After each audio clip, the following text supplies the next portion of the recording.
Assalamualaikum. Hello everyone. Welcome back to my another video. In this video, how to get rid of pencil lines in Photoshop A to Z.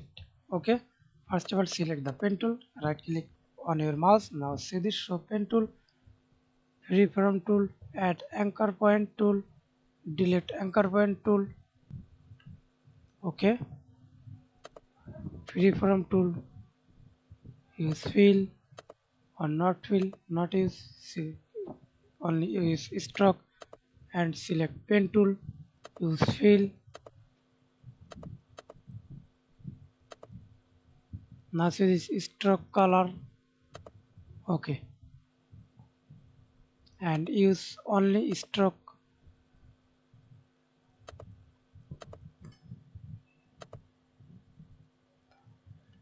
Okay, and remove the pen tool lines. Simply hold Ctrl, press H. Now see this remove pen tool lines and show this, hold Ctrl H. Okay, again Ctrl H for remove, add anchor point. Now see this, add anchor point. Okay, hold Ctrl, move anchor point.